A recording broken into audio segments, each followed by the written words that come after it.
Olá, seja bem-vindo ao Dizendo Tudo desta quarta-feira, são 6h03. Veja agora os destaques de hoje. Homem que foi solto pela justiça após agredir a ex-esposa está foragido, vítima terá apoio psicológico. Greve dos rodoviários chega ao fim, mas ainda tem trabalhador reclamando da falta de pagamento de rescisão. Aí ontem pagaram só um salário e o ticket pra gente e o resto nada, a briga continua. Iracema Vale fala na tribuna sobre decisão unânime do STF de não interferir na eleição da Assembleia. Com o sentimento que a justiça foi feita. Natal já chegou a Passo do Lumiar. Tudo isso e mais, agora no Dizendo Tudo, que já está no ar.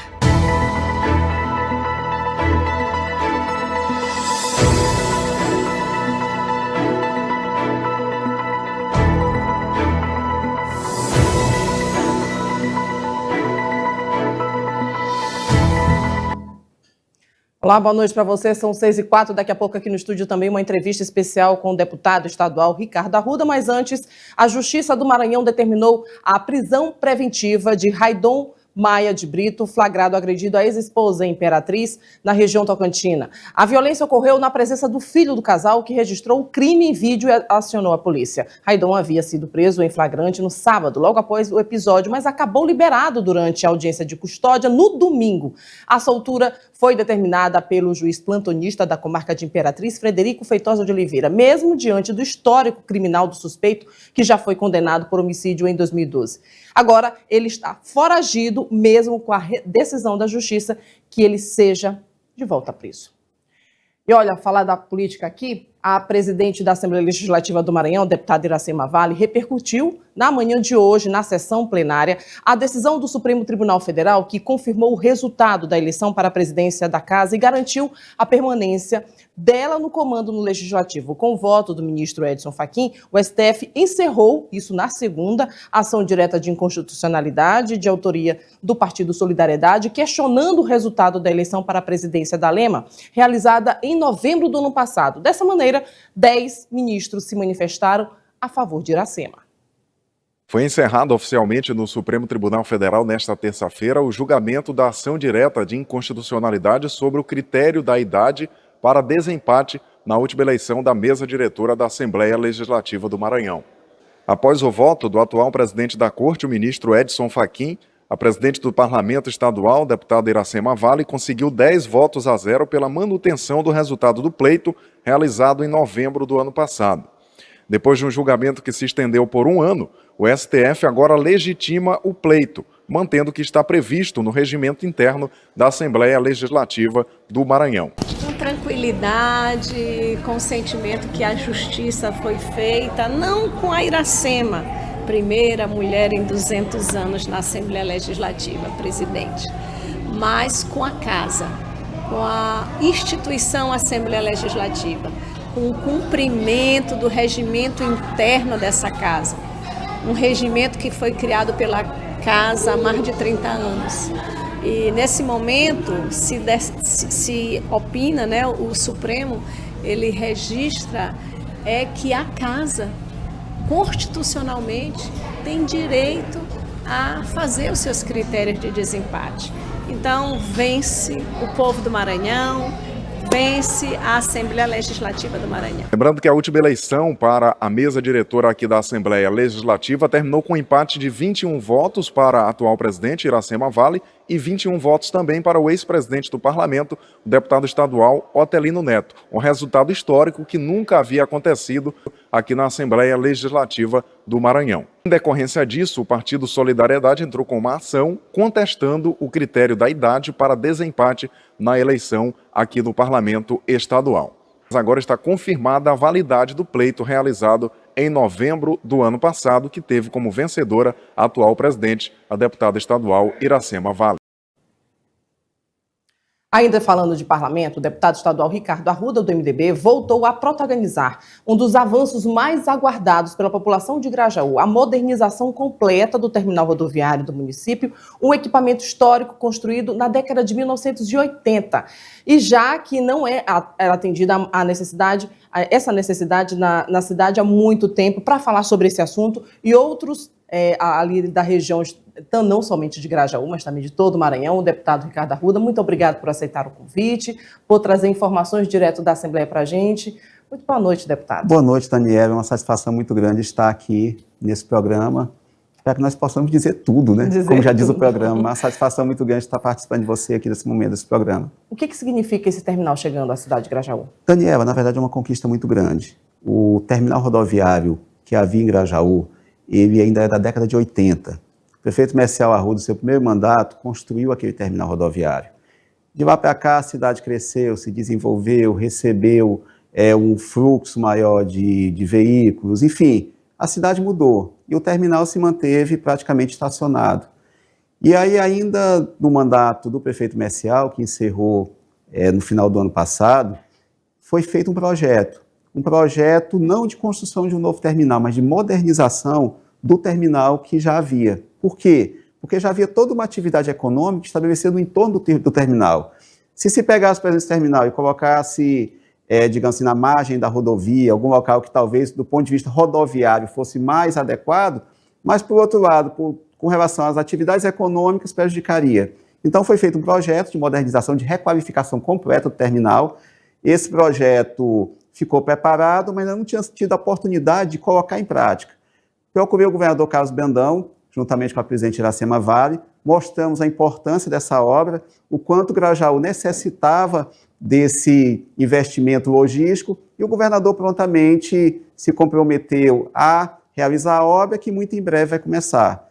Então, é um marco para Grajaú, não só para Grajaú, porque Grajaú também é uma capital regional, toda aquela região, de alguma forma, se serve de serviços públicos de Grajaú, se serve da estrutura médica de Grajaú, a estrutura de saúde, de educação de Grajaú. Então, quer dizer, vai ser um terminal rodoviário que vai servir para toda a população. E esse terminal vai ser executado, custa em torno de 5 milhões de reais, e esse recurso vai ser proveniente do governo do Estado, 3 milhões de reais, 1 milhão de reais de emenda parlamentar minha, e 1 milhão de reais de emendas parlamentares do deputado federal Rubem Júnior. Então, por meio dessa união de esforços, o governador Carlos Brandão, com a sensibilidade que ele tem e com o compromisso que ele tem demonstrado durante todo o mandato com aquela região e com o aporte de recursos de minhas emendas parlamentares, o deputado Rubem Júnior, se Deus quiser, muito em breve, esse terminal rodoviário vai se tornar realidade. Agora, deputado, o senhor hoje é oposição ao atual prefeito da cidade. Mesmo sendo oposição, o senhor continua levando, então, benefícios à cidade? Daniel, eu acho que os interesses da cidade estão acima de qualquer posicionamento político. Quando eu disputei a minha eleição em 2022, eu sempre fazia questão de dizer o seguinte, que eu queria ser deputado da minha cidade e da minha região, que independentemente de quem estivesse à frente da prefeitura, meu mandato estaria a serviço da minha cidade. Então, eu tenho procurado agir dessa forma. Questão política, a gente sabe como é dinâmica, às vezes as coisas não acontecem da forma como a gente imagina, mas a população não tem culpa. A população quer de nós, agentes públicos, que a gente leve resultado. E eu tenho muita clareza com relação a isso. Então, nunca deixei de trabalhar por Grajaú, pelo contrário. Tenho mantido uma rotina constante de presença na cidade, praticamente todo final de semana eu estou em Grajaú, então na região de Grajaú, e principalmente levando benefício. É algo que a população esperou de mim no momento em que me concedeu a honra de representar a cidade e a região na Assembleia, e que eu tenho procurado da melhor forma possível atender essa expectativa, acima de qualquer tipo de diferença política e partidária com o gestor municipal. Deputado, hoje na Assembleia é uma vitória da Casa Parlamentar. Como é que o senhor vê, então, a decisão do STF? Eu vejo, Daniel, justamente da forma como você colocou. Para mim é uma vitória da Casa. Eu acho que no momento em que nós temos nossas prerrogativas respeitadas, que nós temos nosso regimento interno respeitado e reconhecido pela mais alta corte do país, é uma vitória, da presidente Iracema Vale, sim, porque ela esteve à frente desse processo.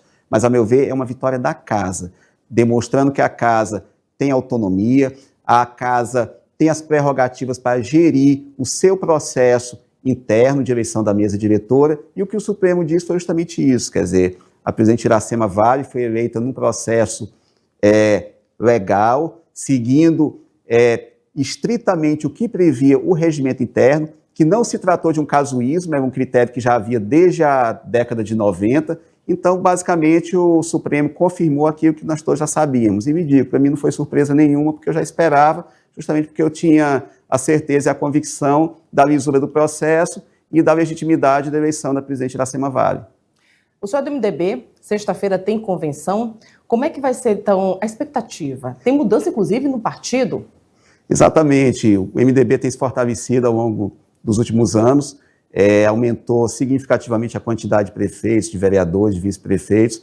O presidente Marcos Brandão fez um grande trabalho nesse sentido, é um grande articulador, e na sexta-feira faremos nossa convenção. Essa convenção, a tendência dela é que o partido passe a ser comandado por Orleans Brandão. Acredito que essa transição vai ser interessante para o partido, para o fortalecimento do partido. Orleans Brandão tem mostrado muita competência pela interação que ele desenvolve com os municípios, com os setores políticos de todo o Estado, e eu tenho certeza que essa experiência, a competência que ele tem demonstrado enquanto secretário estadual vai estar também a serviço do nosso partido. Eu acho que vai ser um avanço que nós vamos ter, e eu tenho certeza que vamos chegar em 2026 com chapas competitivas para deputado estadual, para deputado federal, e, se Deus quiser, também com a nossa chapa para o governo do Estado.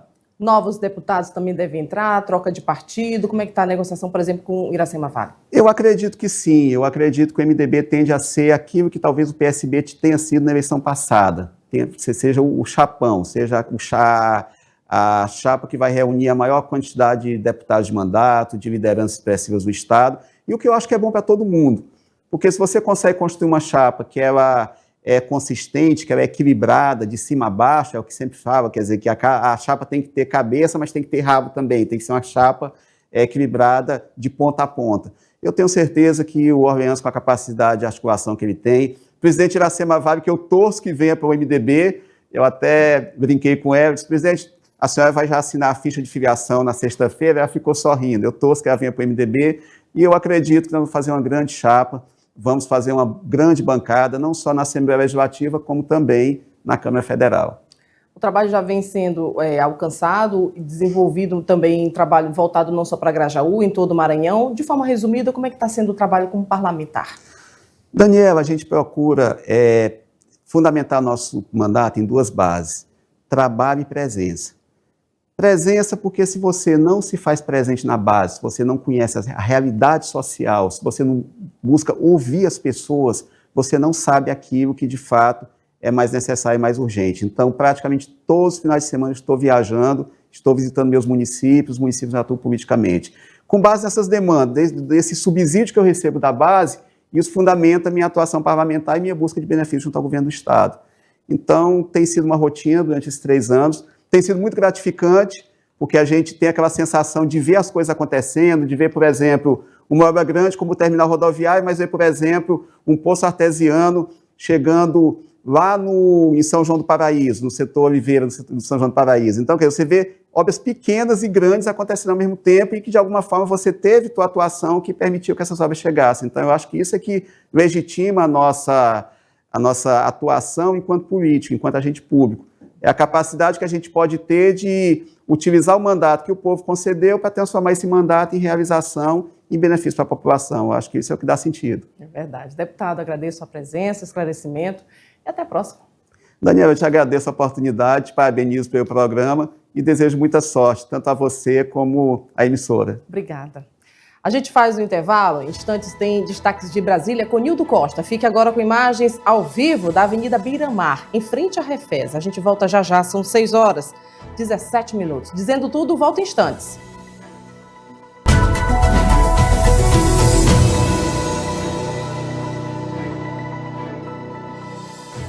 Dizendo tudo de volta, são 6h20. A gente vai direto a Brasília com o Nildo Costa. Ele tem informações de hoje para a gente, importantes aí, não é isso, Nildo? Boa noite para você. Olá, Daniela Bandeira, boa noite para você, uma honra, satisfação falar com você aqui no Tudo Maranhão News TV. Hoje um dia histórico, né, Daniela? Afinal de contas, nós temos hoje o presidente Luiz Inácio Lula da Silva sancionou a isenção do imposto de renda para quem ganha até R$5.000 por mês. A lei entra em vigor a partir de janeiro de 2026 e ela cria uma alíquota menor para quem ganha até R$7.350. Nós conversamos agora há pouco com o deputado Rubens Pereira Júnior, ele foi presidente da comissão especial que discutiu a proposta aqui da Câmara. Ele fala sobre a importância da isenção do imposto de renda. É um projeto que beneficia muita gente, porque no Brasil nós temos um problema. Quem ganha pouco paga muito tributo e quem ganha muito paga pouco. E com o projeto agora nós vamos inverter isso. Quem ganha até R$ 5.000, a partir do ano que vem, vai pagar 0 de imposto de renda. Quem ganha até 7.350 vai pagar menos imposto do que paga hoje. E quem vai pagar mais é quem ganha acima de R$ 100.000 por mês, que seriam os super ricos. Então é um projeto que traz muita justiça tributária, que é neutro do ponto de vista fiscal e que significativamente vai melhorar a vida da população brasileira. Para teres uma noção, quem ganha R$ 5.000 hoje paga de imposto de renda algo em torno de R$ 350, R$ 370 por mês. Quando tu multiplicar isso por 13, passa de R$ 4.000, é quase um 14º salário. Por isso que o Congresso Nacional aprovou de forma unânime e hoje virou lei pela sanção do presidente Lula. Durante a solenidade que aconteceu no Palácio do Planalto, com presença de deputados, né, senadores, ministros, além de movimentos da sociedade civil, o presidente Lula destacou que é preciso elevar o Brasil a nível médio de investimento para combater a desigualdade. Nós temos outras coisas para entregar. Temos outras coisas para Dele entregar. E nós tem mais vamos alguma coisa? Tem? que é elevar esse país a um padrão de desenvolvimento médio. Menino, não é? Tá Esse meio país não pode ruimzinho. continuar sendo desigual. Rapaz, eu gostei demais, hein? Não pode, não precisa e não deve, porque nós temos todas as condições de dar um salto de qualidade. Aí, a fala do presidente Lula, né, durante essa solenidade, Daniela, agora a promessa de campanha, né, destacando aí que foi um compromisso de campanha feita pelo presidente Lula durante o período eleitoral de 2022, então o governo está comemorando bastante. Agora, se destaca também a ausência de dois importantes nesta solenidade, que os presidentes, né, presidente Nacional, Davi Alcolumbre, e o presidente da Câmara, aqui o Mota, eles não compareceram a esta solenidade. Aí fica aquele ainda, né, sobre aquela questão do desentendimento que está tendo aí o Congresso Nacional com o Palácio do Planalto, né? Lá no Senado, Davi Alcolumbre rompeu as relações com o líder do governo no Senado, o Jacques Wagner, que é do PT da Bahia. Aqui na Câmara, o Hugo Mota, ele próprio anunciou rompimento de relações com o líder do PT aqui na Câmara, Lindenberg Farias, do Rio de Janeiro. Há uma confusão amanhã.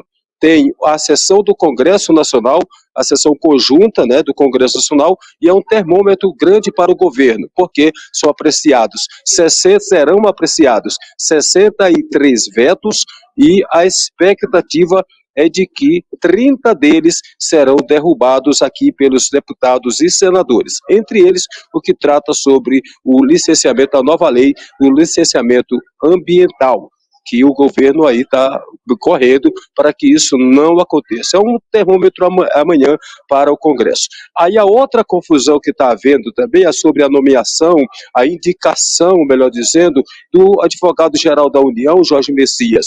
Agora há pouco, conversando conosco, conversando com vários jornalistas, né, conversando conosco, aqui o Otto Alencar, que é do PT, que é do PSD da Bahia, que é presidente da CCJ, que disse ontem que a sabatina do Jorge Messias seria no dia 10 de dezembro, lendo o relatório do relator, o senador o Everton Rocha, né, no dia 3, concedendo aí a vista coletiva, como é de praxe, no dia 10, sabatinando o indicado Jorge Messias.